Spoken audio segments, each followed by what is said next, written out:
Jet setters, it's almost time for boarding. Come along, we're lounging in Istanbul.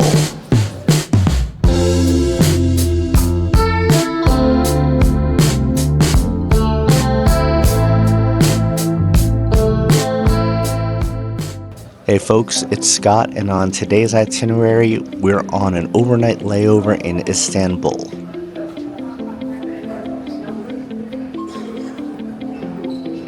As you enter the lounge, you'll find luggage storage lockers, restrooms, and showers located down a side hallway to your right. The bathroom area only has a handful of shower stalls, and during my visit, I noticed several people waiting. If that happens when you're here, don't assume you have to stay in line. There are additional restroom and shower facilities in other parts of the lounge that may be less crowded.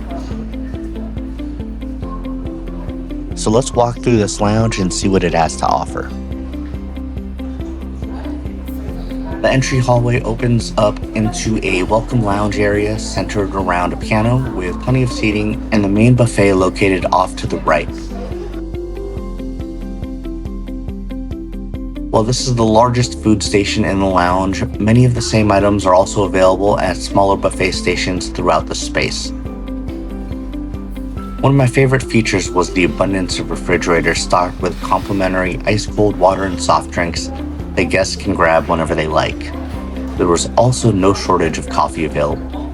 If you've been following along with this trip, then you'll know I disembarked my MSC Meraviglia cruise in Naples, but then I spent the entire day in the hot Italian sun visiting the ancient ruins of Pompeii before boarding the first leg of my flight that evening to Istanbul.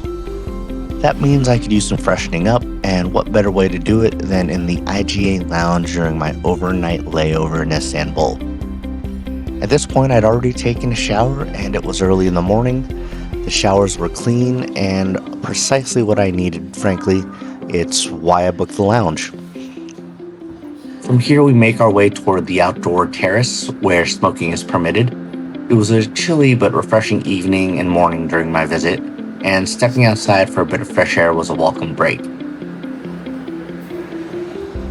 In a previous video, I shared my daytime layover experience in Istanbul, so you may already know I'm very fond of this airport and there's no shortage of restaurant and shopping options. However, for my overnight layover, I wanted two things. A shower, and B, to sit and rest. I was not looking to eat or shop or keep busy. As you might imagine, I just wanted to sit and rest after a long day and a lovely but tiring journey.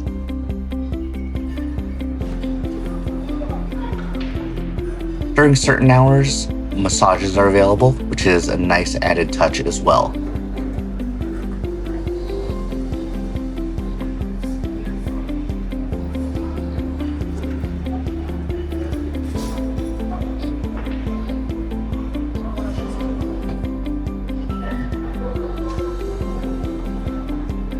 Near the far end of the lounge, you'll also find a business area with meeting rooms for anyone needing to get some work done.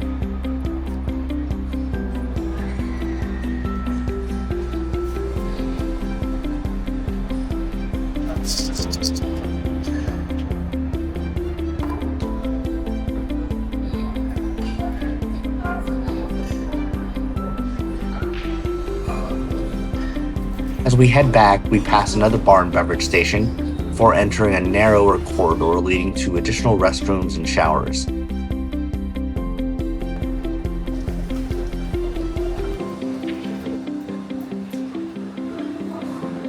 As I mentioned earlier, if the front shower area is busy, this restroom and locker room section may be a better option. There's also a multi-faith prayer room here for travelers who need a quiet place to worship.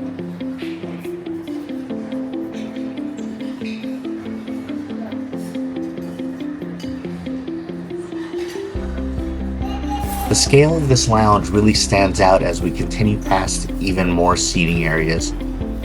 There are plenty of places to sit, relax, and charge your devices. That said, it was also quite busy. I visited overnight and the lounge was still very full, bordering on capacity. I can only imagine that the daytime experience may feel even more hectic.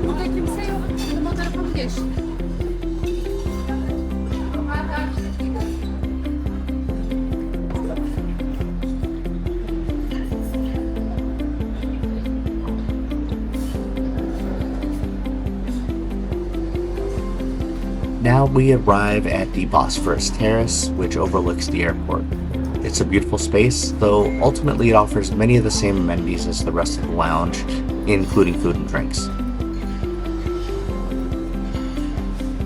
So as a general overview, the location of the lounge is after passport control in the International Departures Terminal. Head up to the mezzanine level, level M, and follow the IGA Lounge signs. The lounge overlooks part of the terminal, so it's easy to spot once you're upstairs. As for access, the lounge is open to any international departing passenger. You can purchase entry, typically around €100 for a 6-hour visit.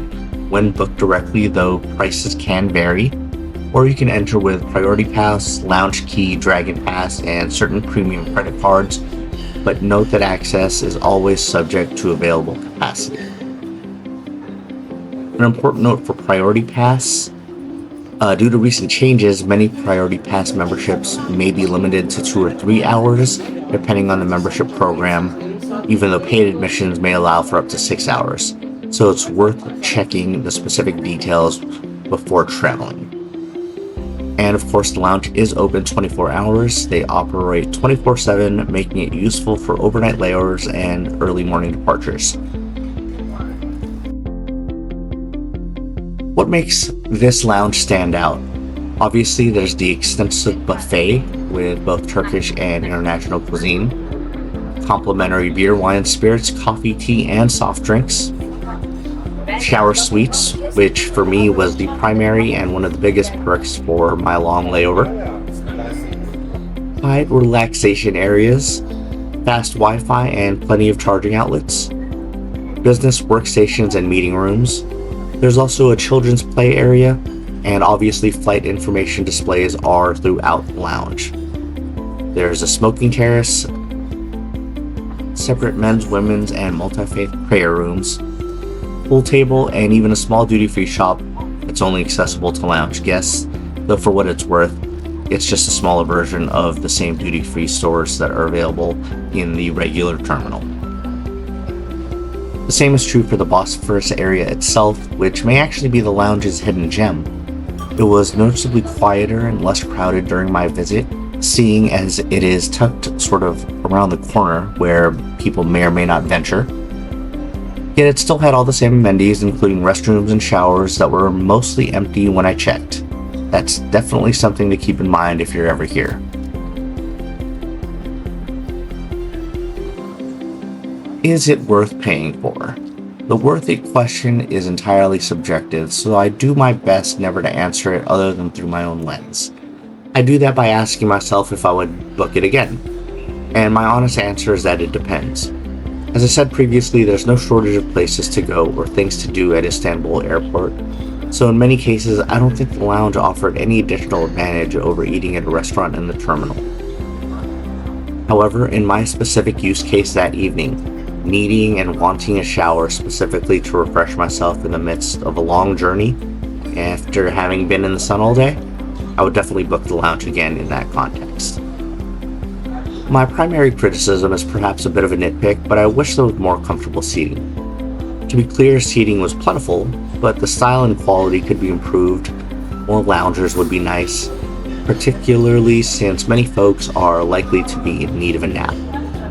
However, that's perhaps a strategic decision by the lounge operator, and precisely what they may be trying to avoid. After all, anyone seeking full and proper sleep, I suppose, should probably just book a sleep pod or an actual hotel. Additionally, the food wasn't particularly appealing, nor was there much variety. If food is important to you, a proper, formal, sit-down meal at an airport restaurant will probably be your best bet. Finally, we made our way back toward the main buffet area and the pita oven, where a selection of hot dishes was being served. In any case, thanks for coming along and hope you got something out of this. Please be sure to like and subscribe, and I'll see you in the next video. Until next time, happy travels.